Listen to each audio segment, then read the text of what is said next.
Seperti firman Tuhan katakan, jika engkau makan atau jika engkau minum, atau jika engkau melakukan sesuatu yang lain, lakukanlah semuanya itu untuk kemuliaan Allah.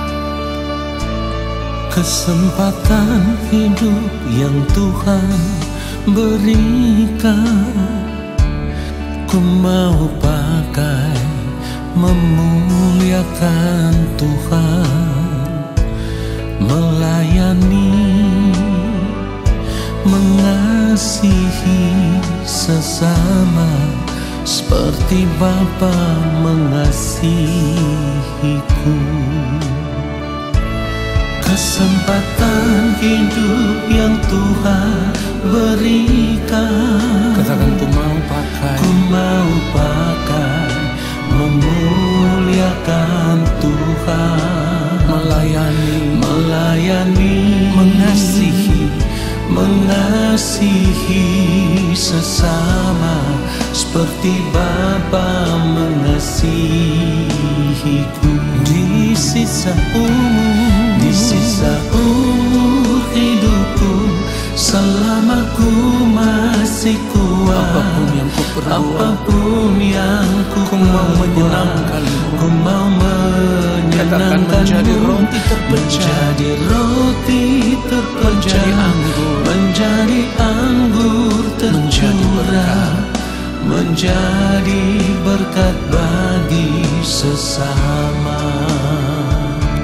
Ketika kita percaya bahwa hidup kita telah dibeli dengan harga yang lunas dibayar, maka kita mau serahkan seluruh hidup kita dan mempergunakan tubuh kita untuk kemuliaan Allah. Katakan, kesempatan hidup. Kesempatan hidup yang Tuhan berikan, ku mau pakai memuliakan Tuhan. Katakan, melayani, mengasihi Haleluya, seperti Bapa mengasihiku. Di sisa umur hidupku, selama ku masih kuat, apapun yang ku perbuat, ku mau menyenangkanmu, menjadi roti terpecah, menjadi anggur tercurah, menjadi berkat bagi sesama. Kita mau katakan sekali lagi, di sisa umur hidupku, selama ku masih kuat, apapun yang ku perbuat, katakan, ku mau menyenangkanmu, menjadi roti terpecah, menjadi anggur tercurah, menjadi berkat bagi sesama, menjadi berkat bagi sesama, menjadi berkat bagi sesama. Biarlah segala hormat dan kemuliaan hanya bagi Tuhan saja. Haleluya.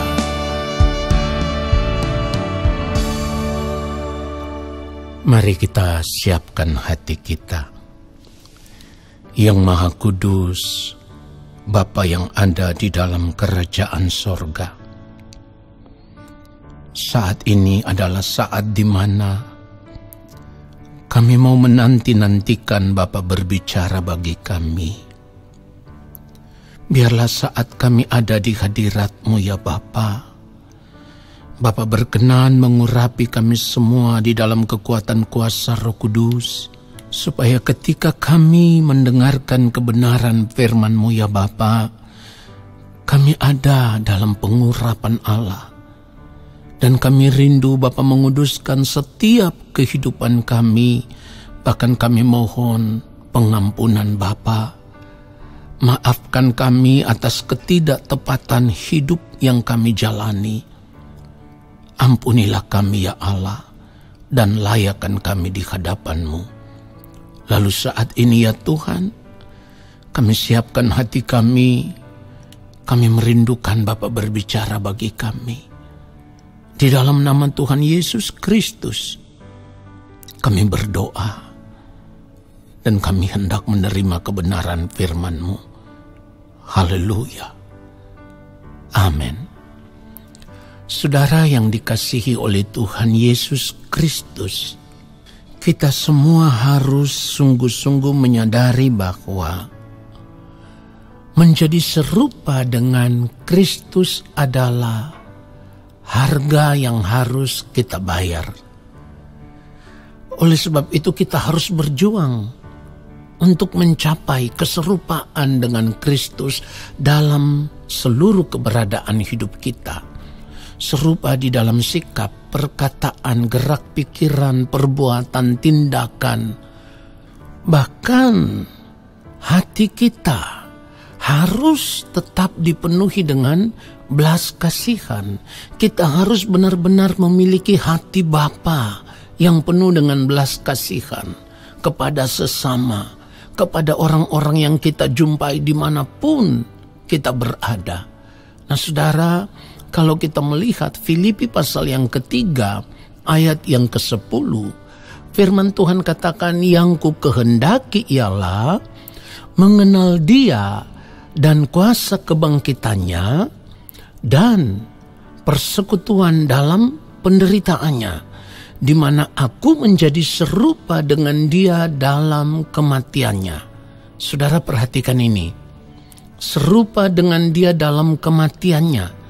Kalimat itu menunjukkan kepada kita kehidupan yang ditujukan hanya kepada kepentingan kerajaan Allah.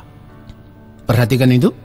Jadi saat kita hidup sebagai orang percaya yang ada di dalam Kristus, yang dikatakan sebagai manusia yang baru di dalam Kristus, kita tidak boleh lagi memandang kepentingan diri sendiri.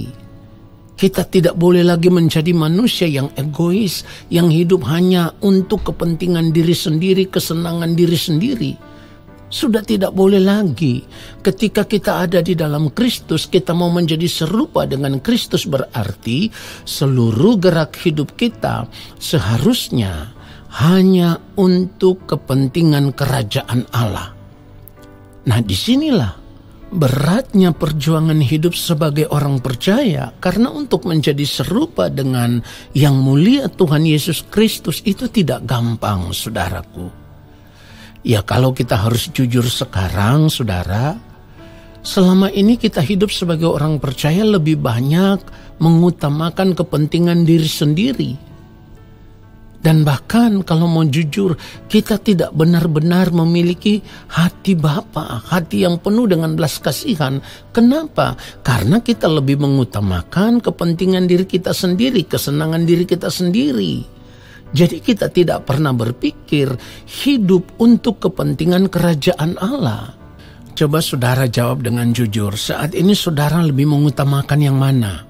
Hidup untuk kepentingan diri sendiri atau hidup untuk kepentingan kerajaan Allah? Mari kita periksa diri kita lalu kita jawab dengan jujur masing-masing, saudaraku.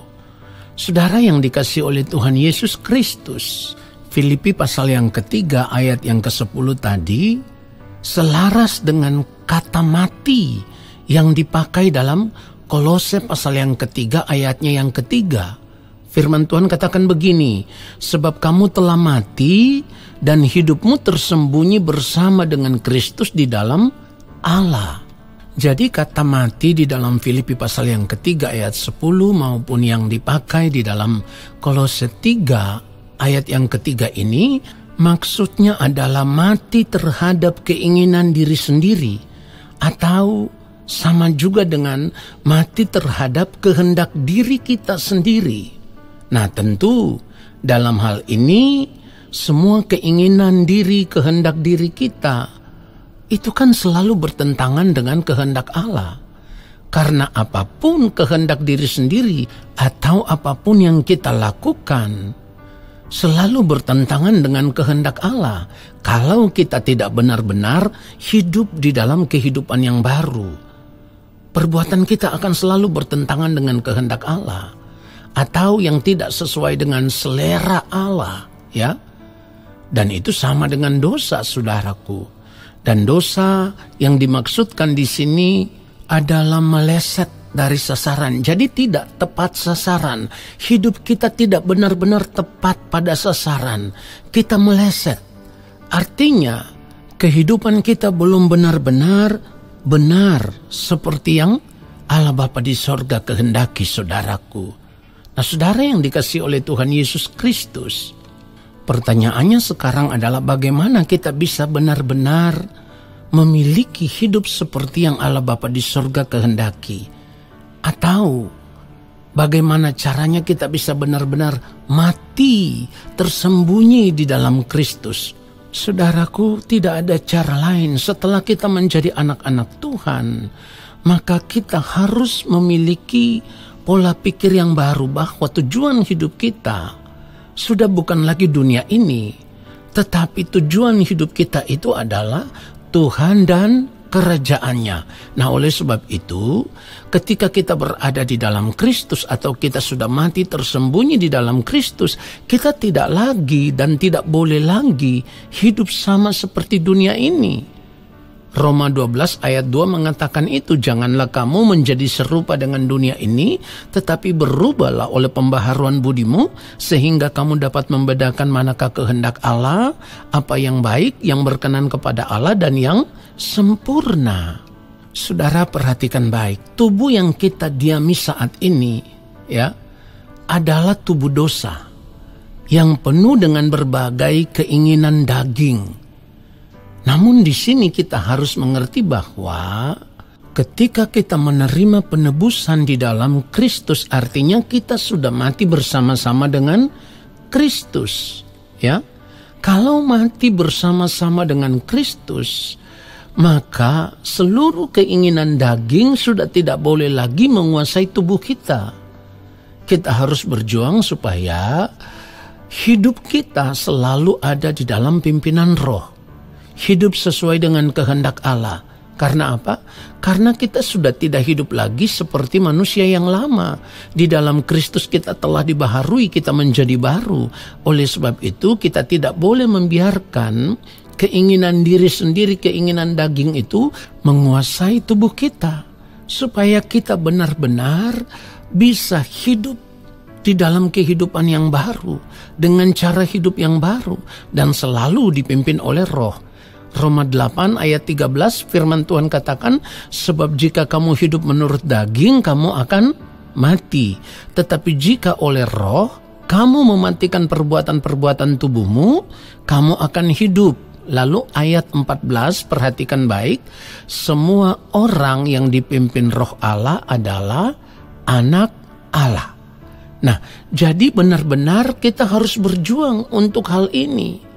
Supaya kita bisa benar-benar mati terhadap keinginan diri, ya, mati terhadap keinginan daging, lalu kita hidup sesuai dengan kehendak Allah, barulah Roh Kudus akan terus menuntun kita kepada segala kebenaran dari hari lepas hari, lalu kita akan terus belajar untuk semakin mengerti apa yang menjadi kehendak Allah Bapa di surga supaya kita bisa melakukannya.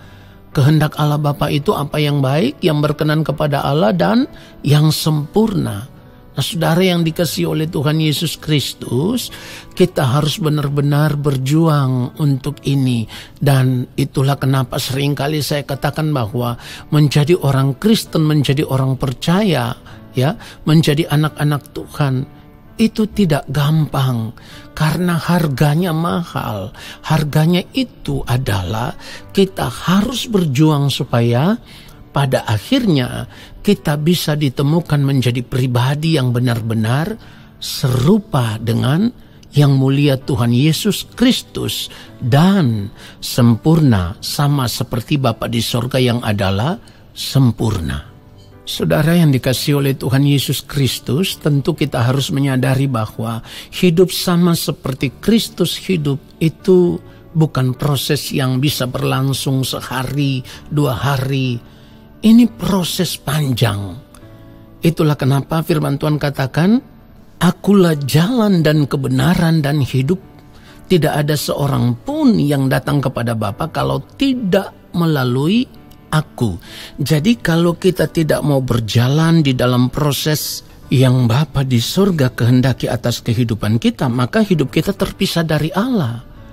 Proses ini harus kita jalani. Cara hidup Kristus itu harus kita ikuti. Jalannya panjang. Bahkan seringkali saya katakan bahwa panjangnya jalan itu seumur hidup kita. Kita harus menyadari akan hal ini, saudaraku. Oleh sebab itu Tuhan Yesus berkata dengan tegas, ya, di dalam Matius 16 ayat 24 kalau kita baca, lalu Yesus berkata kepada murid-muridnya, setiap orang yang mau mengikut aku, ia harus menyangkal dirinya, memikul salibnya dan mengikut aku. Ayat 25, karena barang siapa mau menyelamatkan nyawanya, ia akan kehilangan nyawanya. Tetapi barang siapa kehilangan nyawanya karena aku, ia akan memperolehnya.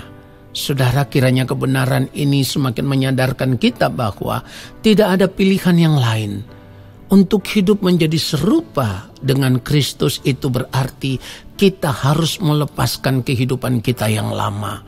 Lalu kita masuk di dalam proses didikan Tuhan supaya Roh Kudus terus menuntun kita kepada segala kebenaran. Dan pada akhirnya di ujung dari kehidupan kita itulah Bapa menemukan kita menjadi pribadi anak-anak Allah yang berkenan kepadanya. Tuhan Yesus memberkati kita semua. Mari kita berdoa. Yang Maha Mulia, Bapa yang Maha Kudus, sungguh kami bersyukur untuk kebenaran firman-Mu.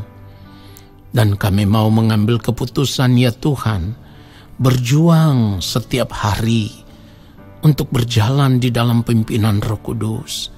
Berjalan dan hidup hanya untuk melakukan apa yang menjadi kehendak Allah Bapa di sorga. Oleh sebab itu kami mohon belas kasihan Bapa di dalam kekuatan kuasa Roh Kudus yang menuntun kami. Kiranya Bapa memberikan kepada kami kepekaan untuk semakin hari kami semakin mengerti apa yang menjadi kehendak Bapa di sorga. Apa yang baik, yang berkenan kepada Allah dan yang sempurna. Lalu kami mau hidup di dalamnya. Terima kasih ya Bapa untuk kebenaran firman-Mu yang menegur kami. Dan saat ini Bapa, hamba pun rindu berdoa kepada semua anak-anak-Mu dimanapun mereka berada. Hamba tidak mengerti ketika mereka sedang mendengarkan kebenaran firman Tuhan ini dimanapun. Bapa tahu, Bapa melihat. Bahkan Bapa juga melihat pergumulan hidup anak-anak-Mu. Apa yang sedang mereka gumuli, masalah hidup rumah tangga kah itu, yang dalam keretakan atau bahkan diambang perceraian. Tuhan tolong pulihkanlah kehidupan anak-anak-Mu. Anak-anak-Mu yang bergumul untuk masalah ekonomi dari hari lepas hari. Tuhan, hamba percaya oleh belas kasihan-Mu ya Bapa, Bapa sanggup mencukupi mereka. Yang bergumul untuk masalah pekerjaan, kami terlalu percaya ketika mereka berharap bersandar kepada Bapa di sorga, maka Bapa akan membelas kasihani mereka dan memberikan kepada mereka jalan keluar mendapatkan pekerjaan yang baru. Terima kasih Bapa yang bergumul untuk masalah sakit penyakit, apapun obat-obatan yang mereka minum, biarlah itu menjadi sarana untuk anak-anak-Mu bisa menerima kesembuhan ilahi.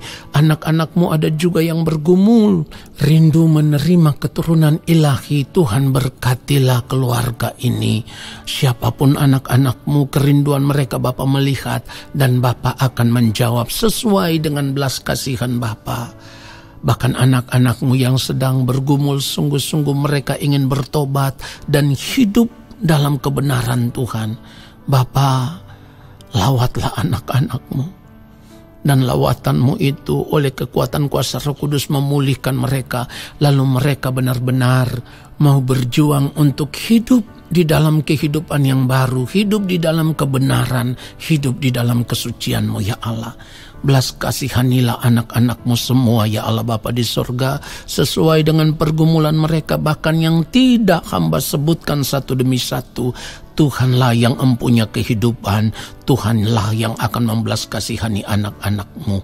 Terima kasih Bapa, dan saat ini kami semua mau mengangkat tangan di hadapan Bapa. Kiranya Bapa berkenan memberkati kami semua. Segala berkat kasih karunia daripada Allah Bapa di sorga, cinta kasih yang berlimpah-limpah dari Tuhan Yesus Kristus di dalam persekutuan dengan Roh Allah yang kudus, turun atas kehidupan kami, menyertai kehidupan kami, memberkati kehidupan kami saat ini, kekal hingga Maranatha Tuhan Yesus datang kembali menjemput kami.